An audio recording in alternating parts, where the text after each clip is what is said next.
Om Swastiastu. Umat sedharma, semoga dalam keadaan sehat dan berbahagia. Pada kesempatan ini saya ingin melanjutkan pembahasan mengenai nilai-nilai agama Hindu di dalam ruang virtual atau Sokor menyebut sebagai dunia virtual. Sebagaimana para ahli menyatakan, baik itu dari bidang kajian budaya, semiotika, bahwa ruang virtual atau dunia virtual itu paling tidak memiliki 3 ciri. Yang pertama adalah kecepatan tinggi atau disebut juga dromos. Ciri yang kedua adalah keterbukaan, sehingga tidak salah kalau George Soros menyebut sebagai masyarakat kita sekarang adalah open society atau masyarakat terbuka. Kemudian ciri yang terakhir adalah fraktalitas atau penggandaan, pelipat gandaan. Ketiga ciri ini memiliki sifat yang dualistik, bahwa yang pertama memiliki suatu nilai-nilai kebaikan bagi kita, umat manusia tentunya. Kemudian yang kedua sebaliknya juga memiliki hal-hal yang bersifat negatif bagi kehidupan sosial kita. Kecepatan tinggi menurut Giddens dalam istilah yang disebut dengan geografi waktu, bahwa pada masa ini di mana era digital sangat berpengaruh dalam kehidupan sehingga menjadi ruang atau dunianya sendiri, itu dapat dikatakan sebagai waktu telah menguasai ruang, bahwa kita berada di tempat, katakanlah sekarang berada di Tabanan, secara real time atau dalam waktu yang sama kita dapat mengetahui, dapat mengakses, membaca ataupun melihat sesuatu yang terjadi di luar tempat kita berada. Katakanlah di Jawa umpamanya ada banjir, secara real time dapat kita ketahui melalui televisi maupun berita dalam di internet atau melalui gawai. Seketika itu dapat kita ketahui karena ada berita melalui siaran langsung. Jadi dengan waktu yang kita tempuh secara singkat untuk mengetahui kejadian di luar kita berada sekarang, disanalah dapat dikatakan bahwa waktu telah menguasai ruang. Waktu yang harus kita tempuh beratus-ratus kilometer, beribu-ribu kilometer, bahkan berjuta-juta kilometer, dapat kita tempuh dengan seketika, sehingga ruang yang harus kita lalui untuk menempuh Jawa, umpamanya Sumatera, Sulawesi dan lain sebagainya dapat dengan mudah kita akses seketika itu. Maka waktu telah menguasai ruang. Komunikasi tentu berjalan sangat baik, di mana sanak saudara mungkin yang berada di luar Pulau Bali dapat kita ketahui keadaannya dengan seketika, itu hal yang cukup baik. Kita juga dapat merespon hal-hal baik itu kejadian-kejadian ataupun berita-berita dengan cepat, itu juga hal yang sangat baik. Namun terdapat juga dampak yang dapat dikatakan negatif, bahwa kita selalu seakan-akan terburu oleh waktu. Tidak seperti waktu yang kita pahami secara tradisional pada tradisi agraris.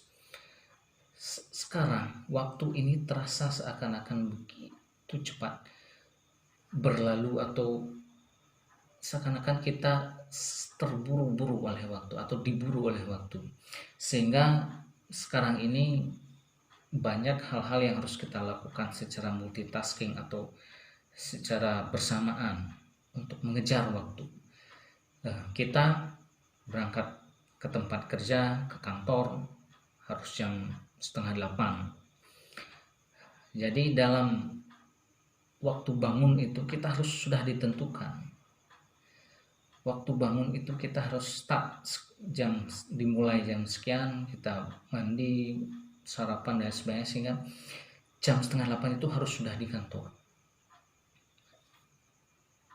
Mungkin ketika kita bangun jam 7, maka hal-hal yang kita lakukan adalah multitasking, kita sikat gigi sambil mandi dan lain sebagainya.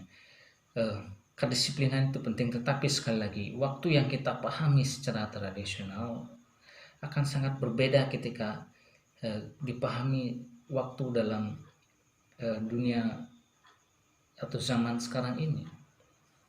Ketika kita sudah ditentukan oleh waktu, itu yang mungkin dapat dikatakan sebagai suatu hal yang mungkin berbeda dari sesuatu yang kita pahami secara tradisional.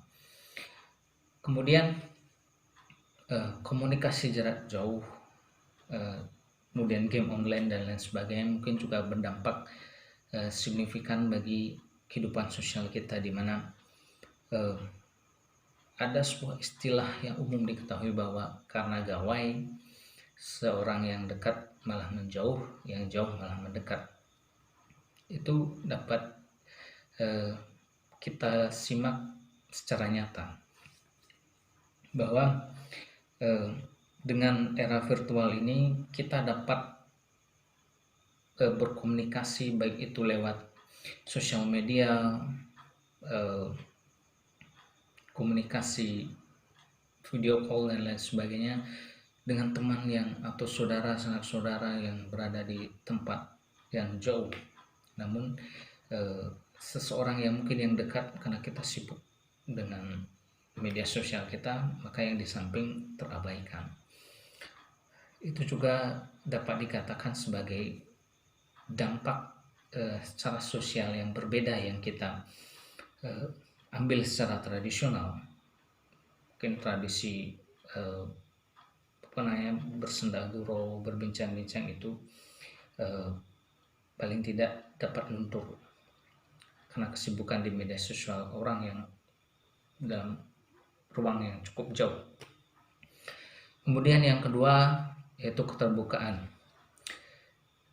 Dengan akses internet dapat dikatakan bahwa kita bisa mengakses konten apapun, baik itu dalam bentuk video, gambar, tulisan.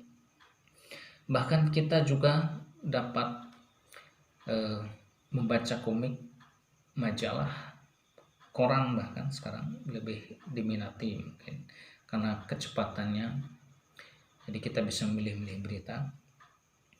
Namun di sini juga terjadi semacam lemburnya batas-batas sosiologis, bahwa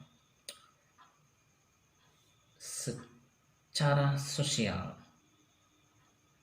dapat dicontohkan bahwa anak kecil dapat mengakses konten-konten dewasa dalam bentuk apapun itu, video, gambar, tulisan. Jadi anak kecil telah melampaui dunianya, bahkan melampaui pemahaman dirinya, pemahaman internal dirinya tentang masanya. Anak kecil bebas karena keterbukaan, bebas mengakses apapun. Remaja bebas mengakses konten dewasa. Jadi inilah semacam dapat dikatakan sebagai dampak negatif dari keterbukaan ini. Dampak negatif dari keterbukaan di ruang virtual, di mana segalanya dapat diakses tanpa mempertimbangkan siapa yang mengakses, sehingga bahaya-bahaya yang bersifat baik itu moral, karena dalam ruang virtual tidak ada polisi moral, tidak ada yang menginstruksikannya, semuanya bebas berjalan begitu saja. Kenapun sudah beberapa konten yang bersifat dewasa sudah di blok, namun sekali lagi ada saja jalan-jalan alternatif untuk membuka itu. Sekali lagi karena semacam tidak ada interupsi dalam ruang atau dunia virtual, semua berjalan begitu cepat. Kemudian yang ketiga adalah fraktalitas. fraktalitas ini mungkin dapat dikatakan menumbuhkan semacam post-trust atau sebuah mungkin konten berita yang terus-menerus dibagikan, dilipat gandakan, padahal kebenarannya belum tentu kita dapat validitas kebenaran itu belum kita dapatkan.